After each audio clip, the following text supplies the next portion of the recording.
The house always smelled of damp concrete and cheap detergent. Luca knew the scent better than he knew his own reflection. It clung to the cracked walls, seeped into the threadbare couch where his mother once dreamed of better days and followed him even into his restless sleep. The world outside their apartment window moved in vibrant colors, buses groaning through intersections, teenagers shouting at basketball courts. But inside life hung in a colorless, heavy silence.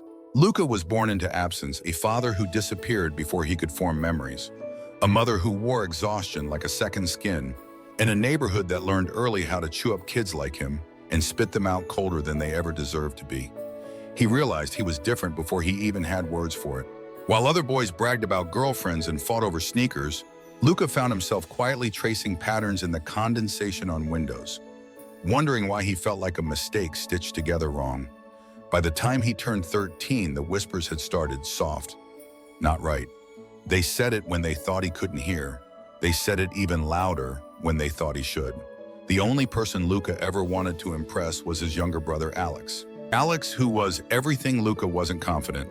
Athletic, the kind of boy teachers called a leader without hesitation.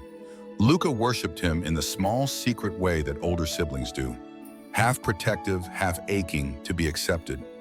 But as Luca's differences became harder to hide, Alex grew colder, embarrassed by the brother who didn't fit the mold of the men their broken town respected. One evening, after another silent dinner where knives scraped plates louder than voices, their mother, worn thin by bills she couldn't pay and mistakes she couldn't erase, exploded. Her words, sharp and heavy, painted Luca as a burden too big for a house already cracking under pressure. Alex didn't defend him. He didn't even look up. That was the night Luca packed a plastic grocery bag with everything he owned and slipped out the door without saying goodbye. He didn't get far before the world showed him just how dangerous it was to be young, desperate, and invisible. A man in a battered sedan pulled up to the curb, offering a ride, a job, a way to belong. Luca wanted to believe in kindness so badly that he ignored every siren screaming inside him. He got in. The promises unraveled fast. There was no job, only demands, no shelter, only locked rooms, no kindness, only orders barked by men who treated him like inventory. Luca, too ashamed to call for help, too scared to imagine anything better, sank into the darkness handed to him. He told himself it was survival, that it was temporary, that maybe one day he'd find his way back. Not to the house that had pushed him out, but to the brother who once held his hand, crossing streets, and promised he would always be there. That dream kept him breathing on nights when hope felt like a language he had forgotten how to speak. And then one winter night, standing under a flickering street lamp, Luca saw a boy no older than Alex had been when he first laughed at Luca's clumsy attempts at basketball. The boy's face was hollow with hunger. His coat torn, his eyes too old for his body. He was being ushered into the same cage Luca lived in. Something inside Luca broke wide open. He couldn't stay. He wouldn't stay. Not another day. Not another second. If he survived, he swore he would find a way to be the brother he had failed to be. Even if Alex hated him, even if it was too late, even if no one was waiting. Luca ran, and somewhere in the distance, for the first time in years, a small, stubborn piece of hope stirred to life. If Luca's story moved, you don't forget to subscribe to Heart Stories, where true courage and quiet love find a voice. The night Luca fled, the rain tore through the city like it was trying to wash the streets clean. His sneakers, too small and fraying at the edges, soaked through within minutes. He didn't have a plan, only a heartbeat hammering in his ears and a single rule repeating itself over and over. Keep moving. Behind him, the life he had been forced into seethed with anger. The men who believed they owned him, realizing too late that Luca had found the one thing more powerful than fear, desperation, shelters turned him away. He was too old for some, too young for others. He spent nights curled beneath overpasses, shivering through the kind of cold that burrowed into bone and memory. Hunger gnawed at him until he no longer felt human, only raw instinct scraping against survival. Jobs were scarce for a boy without an address, without references, without trust carved into his face. Still, Luca scrubbed dishes, hauled trash, swept sidewalks, anything that kept him invisible enough to avoid questions, and visible enough to collect a few crumpled dollars at the end of a shift. He changed his name each time he started a new job, not to deceive, but to protect. Protection was no longer something he expected from anyone else. It was a shield he built with every lie, every alias whispered into the cracked lips of a diner manager or a janitor supervisor who barely looked up from their clipboards. Days blurred into weeks, then years. Seasons shifted without ceremony. Luca stopped counting birthdays. He told himself that numbers didn't matter, that anniversaries were for people who had someone waiting for them to come home. All he needed was enough food to stay upright, enough money to buy a one-way bus ticket back to the town he had once called home. But dreams have a way of withering when they're buried under too many winters. Luca began to believe that maybe survival was all he could ever hope for. He let himself become a ghost, drifting through cities that forgot him faster than he could remember their street names. Then one afternoon, while sweeping the cracked tiles of a faded grocery store, Luca overheard a conversation that snagged his breath mid-motion. A woman, arms heavy with discount bread and canned beans, grumbled to the cashier about the high school on the edge of town, how the kids these days didn't care about anything, how dropout rates were climbing, how even good boys were falling into trouble. She mentioned a name, Alex. The world tilted. The broom clattered from Luca's hands. He barely managed to finish his shift before stumbling into the brittle autumn light. Outside, chest-heaving, mind-racing Alex, still there, still young enough to be saved or lost. In the faded reflection of the grocery store window, Luca didn't recognize the man staring back at him. Hollow cheeks, sunken eyes, shoulders hunched. More from habit than cold. But deep behind that broken frame, the boy who had once promised himself he'd protect his little brother flickered back to life. That night, sitting on the concrete steps behind the store, Luca made a decision that felt heavier than any he had ever carried. He would not run anymore. He would not hide. Whatever scraps of strength he had left, he would spend them building a bridge back to the boy he had failed once before.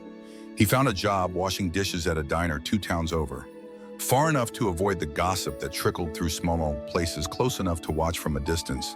He slept in the back room most nights, curled behind crates of bulk coffee and sugar, inhaling the bitter scent that clung to his clothes and hair.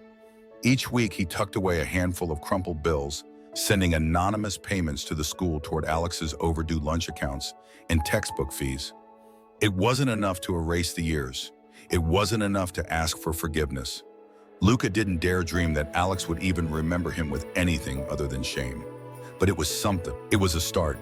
He kept his distance, watching from the edge of soccer fields, from the shadows of bleachers.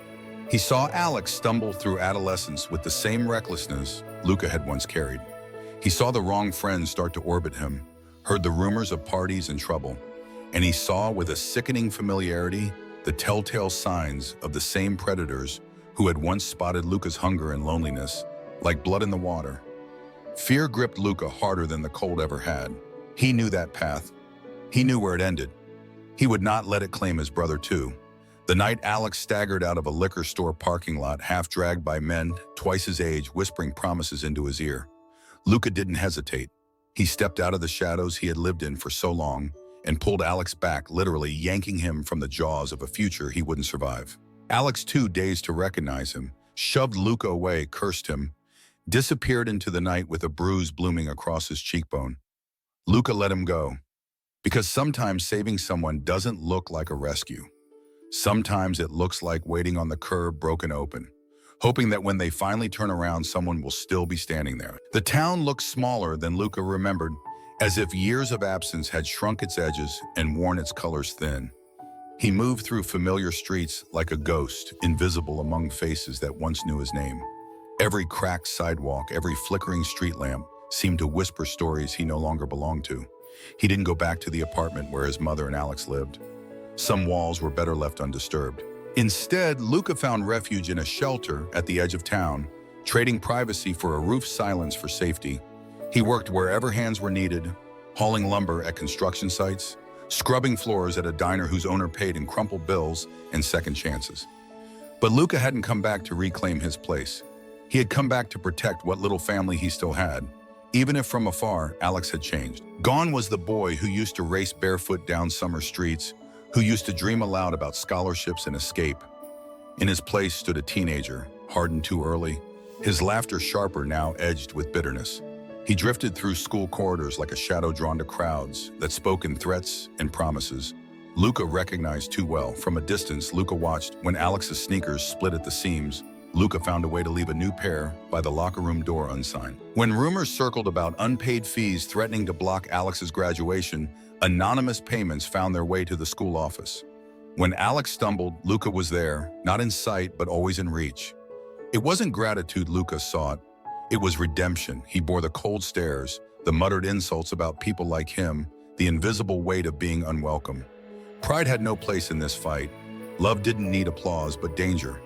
Luca knew didn't wait for permission to strike. It happened late one evening when Luca spotted Alex outside a convenience store, slumped against the curb, half listening to men too old to offer anything good. Luca saw the exchange, the practiced grins, the predatory lean, and felt a cold fury rise inside him. Without thinking, he crossed the street, placing himself squarely between Alex and the men who once would have swallowed him whole. The confrontation was messy. Words sharpened into threats. One of the men shoved Luca hard enough that he stumbled back, but he didn't fall. He stood his ground, shoulders squared against the night, daring them to try again. Eventually, the danger slithered away, bored or wary. Alex, dazed and furious, turned on Luca with a sneer. "I don't need your help," he spat, pushing past him without a second glance. Luca let him go. Not because he wanted to, because he had to. Because love sometimes meant standing still, while the person you would die for walked away. After that night, something shifted in Alex.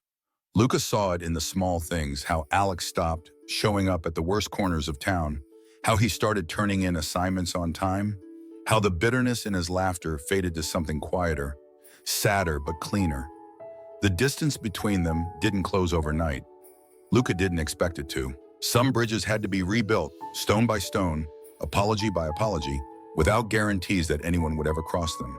But for the first time, Luca allowed himself to hope that maybe, just maybe, Alex had heard him, not through words, but through the stubborn, silent love that refused to let him drown. And Luca knew deep in his bones that he would keep standing at the edge of every storm Alex faced, even if Alex never turned back to see him. Because some promises are made once and kept forever. It was a gray Sunday morning when Luca first saw the cracks begin to show in Alex's armor. From his usual post at the edge of the soccer field, pretending to fix the fence or pick up litter, Luca watched Alex walk alone along the sideline, shoulders slumped, shoes dragging like they carried more weight than he could bear. The crowd of boys who used to orbit him had thinned. Whispers had started swirling, the kind of rumors that stick fast in a small town. Alex was slipping, and everyone saw it, but no one reached for him. No one except the brother he had forgotten. Luca knew better than to approach him directly. Trust built over years can collapse in seconds when pride stands in the way.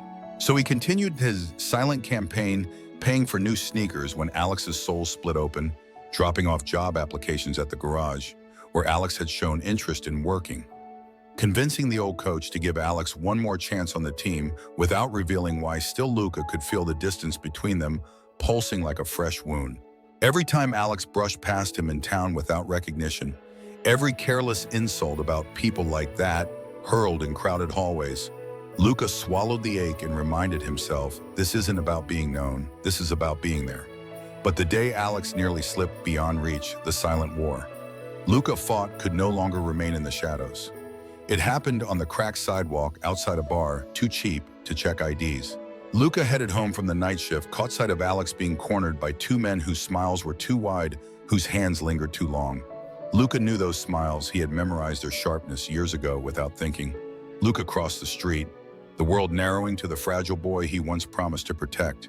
He shoved himself between Alex and danger, body tense, heart pounding. Words flew. Accusations, curses, the stink of cheap liquor curling around them like a noose. One of the men shoved Luca hard enough that he stumbled, but he didn't fall. He held his ground until the men, bored or frustrated, slunk away into the night. Alex turned on him, then face flushed with shame and fury. "I don't need your help," he snapped. Not recognizing the man before him, or maybe not wanting to, Luca didn't answer. He simply nodded a small, broken movement and walked away, leaving Alex alone beneath a flickering street lamp. But something changed after that night.